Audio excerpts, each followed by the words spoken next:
Time is 6:43 right now, and welcome back. We want to continue our coverage right now, the capture of Casey White and death of Vicky White. The one person, Chris, who has been at the center of this entire investigation is Lauderdale County Sheriff Rick Singleton. Yes, what a week he has had. He's joining us live right now, though. So, Sheriff, first off, if I may ask the first question, are there any new developments from overnight you can tell us about? We have heard from the Vanderburgh County Sheriff there in Indiana that Casey White may be cooperating this morning. I have not heard that. No new developments to my knowledge. We know he is in custody. We do know that they were talking with him yesterday. And of course, we got the unfortunate news that Vicky White was dead. And going off of that unfortunate news, have you been able to talk to her family? I have not. I do have a deputy that's close with the family who's been assigned as our liaison with them through this whole ordeal. He was with them yesterday when we were informed that they were captured. He was also with them when we got word that she'd passed away. Well, Sheriff, we all knew this had the potential to end badly. As angry as you must be about what Vicky White appears to have done, she did work at your jail for 17 years. So how are you right now going to help some of her former co-workers who probably do feel some sense of loss? Well, we do have counselors coming into the jail today to meet with any employees that wish to talk with them. You know, we have 48 employees at the detention center. Vicky was second in command. She knew every single one of them, and they all loved and respected her. So it's you know, the last week and a half, it's just been a roller coaster of emotions for our employees.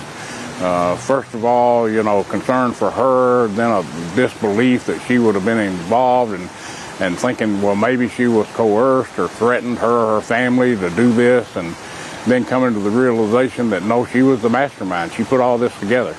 And now then to know that she's lost her life, it's just been a roller coaster. Can't imagine. And ultimately this ended in Indiana. Have you learned anything new about why they ended up in Evansville and maybe why they stayed there for several days? I have not.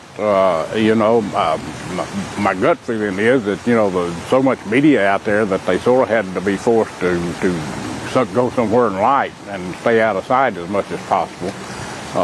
You know, but maybe it's why they stayed there as long as they did, just not to be out and about. I really don't know that for a fact, but you know, how they ended up in Evansville, I don't really know. Well, Sheriff, as always, we're so glad you took time to talk to us this morning. So much going on, and certainly our hearts are with Vicky White's family and with all of her former co-workers who, again, we figure are feeling some sense of loss. And with you, Sheriff. Well, I'm sorry, I didn't understand the last question. We're just saying that, you know, certainly we feel for your co-workers and for you and for Vicky White's family dealing with a much different outcome than any of you had hoped for in this. Absolutely. You know, as I said, it's been an emotional roller coaster. We're glad it's over. We're glad Casey White is back behind bars. We wish Vicky White was still with us, but it just didn't happen that way.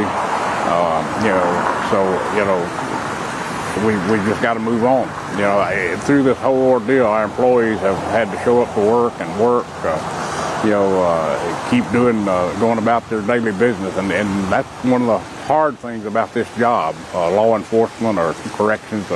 When you lose one of your own, you know, the world doesn't stop. You have to keep on. Absolutely. Well, Sheriff Singleton joining us live this morning. Thank you so much again.